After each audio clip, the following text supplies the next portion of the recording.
Hello everyone, this is Charles BridgTec with another flashlight review, this time on a Nitecore EA81.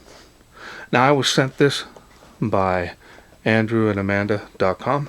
They wanted me to test and review this light. It comes in this box. Now the neat thing about this light, it runs on 8 AA cells. You can run alkaline, rechargeable cells, or one-time use lithium cells, which is what I'm going to be using in this test. Also running that XHP 50 LED in this, and with that, this should really give a good combination beam. And the max light output on this is 2150 lumens. That's impressive. Alright, let's wait no further. Let's open this up and see what's in. Always nice to see the 5-year warranty there on the box on all Nitecore products. And we'll take the holster here.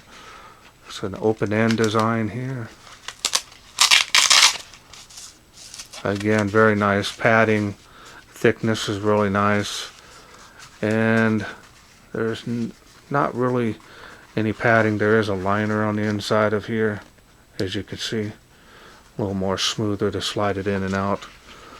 It's going to give you some good protection for the head of the light. Leaves the bottom of the light open for scratches, so you want to be careful.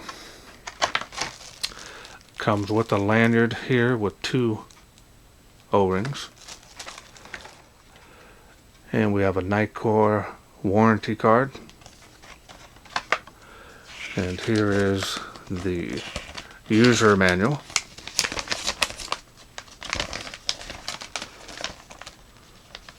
This one is in complete English. So here's the specs. So let's take a look at those.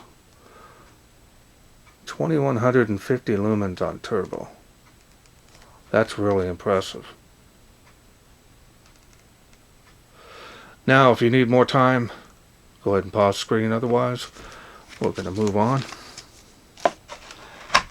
Well, let's go ahead and take a look at the light. There it is.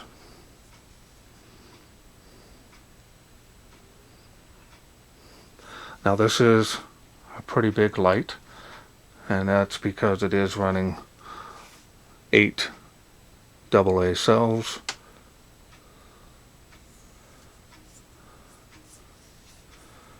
This is a 2-switch design on the side. Lanyard hold there. You can table stand that, and it feels pretty sturdy. Got some heat sinking here, so that'll help us get some cooler run of this flashlight.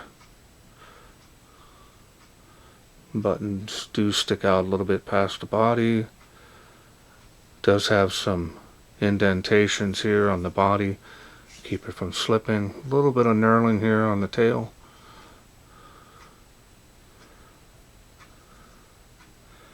Style and design is very nice.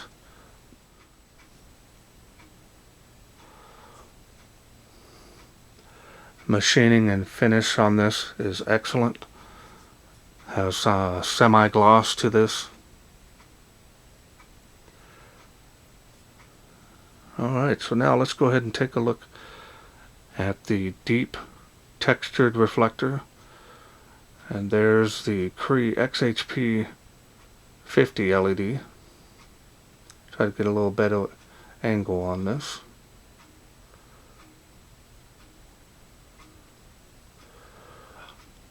Alright, so let's open it up and I'll show you the springs.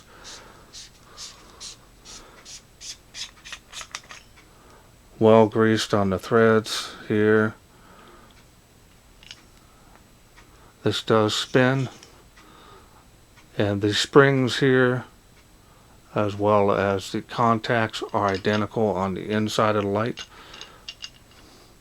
Give you an idea on what to expect. Alright, so now I'm going to show you the batteries that I'm going to be using. Are the Energizer lithium cells. This is one-time use, so don't charge these. And I notice these are quite a bit lighter than your standard AA battery. So running these batteries actually gives you longer run times, and the battery altogether are lighter than the alkaline. Same goes for the rechargeable cells. Alright, we got confirmation that that's ready to go. And now let's go ahead and go over the UI. Now the UI is pretty simple on this. It is straightforward. You can press and hold the bottom switch to give you quick access to the lowest light output, which is about 5, maybe 6 lumens. So that's nice. Then again, you can turn that off. Now if you go to the top button and press and hold that, will give you instant access to turbo. And we'll go ahead and take a look at that beam there. Really nice focused hot spot here, as you can see. A little bit of bleeding around the edge, but a very nice large spill area. And of course, you can step it back down by clicking it again, and now you can go through those light outputs.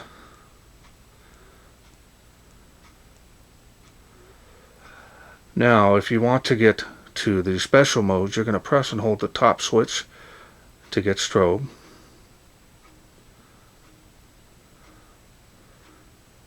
Then again, you're going to press and hold again to get beacon.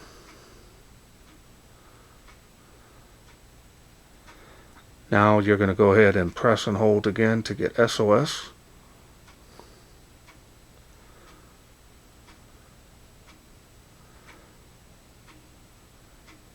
And those are the full light outputs on those special modes. Then of course you can press and hold again to go back to strobe, or you can click it one time to return back to the main UI. And it does have memory mode, so that's nice. So if you turn it off there, turn it back on, it does memorize. It also memorizes turbo on this, so that's a plus. Now we're going to go ahead and turn off the light. Now if you turn it on and press and hold the power button to turn it off, you can actually enable the locator beacon, and that helps you locate the light in a dark area or if your power has gone out. Really nice. Then again, if you want to turn that off and not have it on, turn the light on, quickly turn that off, turns off the beacon. Okay, so now we're going to show you how to lock out the light. You don't want it to accidentally turn on. Press and hold both buttons. It'll blink one time like that. Now it doesn't turn on at all, and that's what you want. Okay, digitally locking out this light is the only way to lock it out. Manually turning this will not, because the contact plate has a little bit of a play, and so that will not work on this light. So in order to unlock the lockout, you're going to press and hold until the light comes on the lowest setting, and you're ready to go back through the UI. A lot of light coming out of this thing. Alright, really like the fact that this runs on AA cells, because you can get those anywhere. Any gas station will have them if you need them in an emergency. Those are going to be the cells you're going to be able to get anywhere. And this is really nice and bright. Solid build quality, of course, Nitecore is known for. So really nice that I've finally got my hands on this. So let's wait no further. Let's take it outside, see how it does in the wilderness. We are out here in the darkness with the Nitecore EA81. So we're going to go ahead and turn it on. Water spout there, it's making it there faintly, and that's 35 feet from where I'm standing. Show the beam on the fence. So, all right, we're going to go to the next level. Spills come alive here a little bit. 65 feet to this tree from where I'm standing. Tree line, there it is on the fence.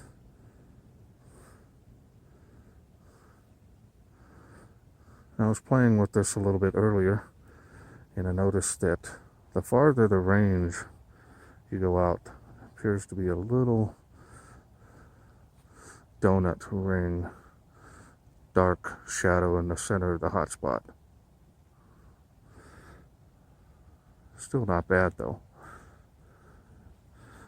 135 feet, or 138 feet to this tree from where I'm standing, which is the famous Tree of Life.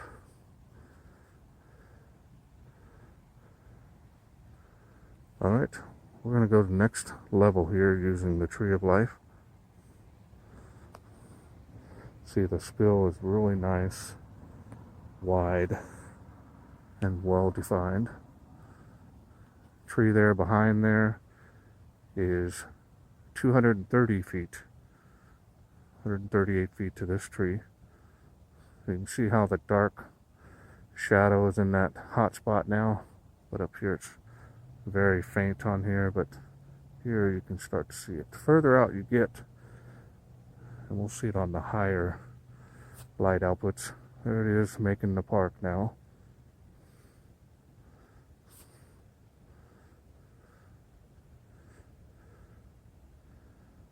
And there it is on the fence again. And as you'll see up close, you don't see the ring at all until you get about right there, past that second tree there. Start to see it a little bit.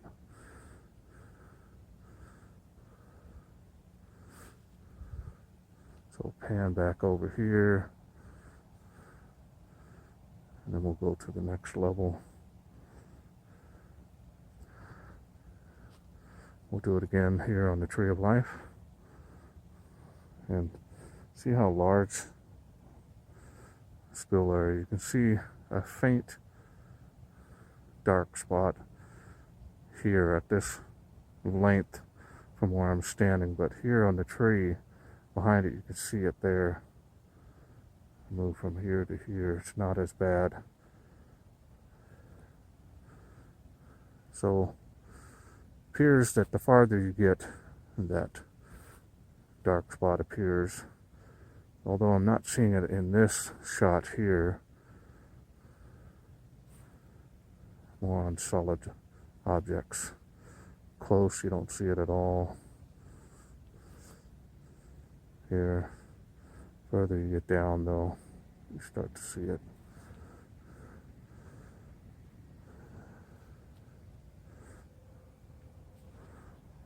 Alright, so we're going to pan over here, see if we can see, you can faintly see the palm trees there.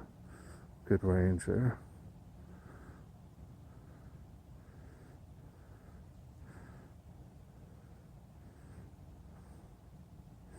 And there's Turbo, and I'll show you here.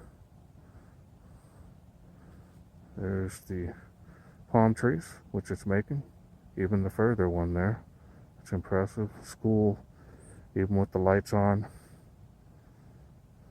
doing real well. See the little dark spot there on the tree,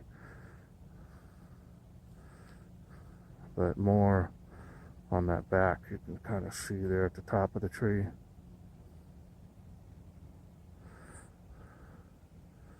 Still excellent performance on this light.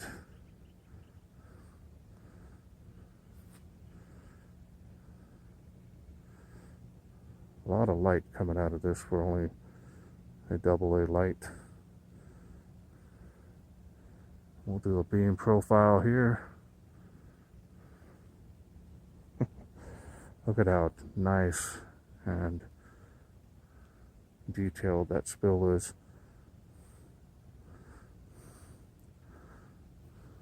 We're going to wrap it up here. You can see those trees in the distance.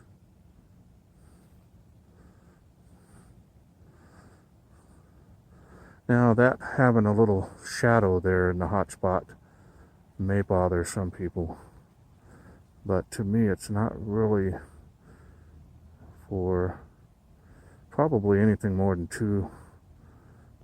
300 feet, you're not going to see it much. We'll do a before and after here. Before, after, before. Very nice performance overall.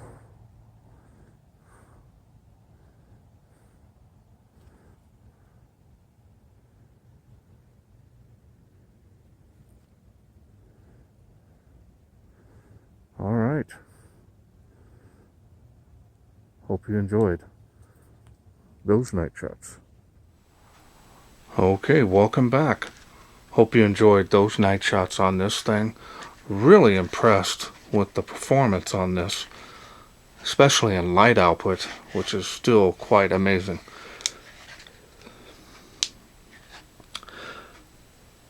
Now this is what it looks like in the holster. Kind of was telling you earlier, tail end will stick out. Plenty of protection here on the head, and the flap is bigger than the head, so it should provide good protection. So this is really nice. We'll take this out.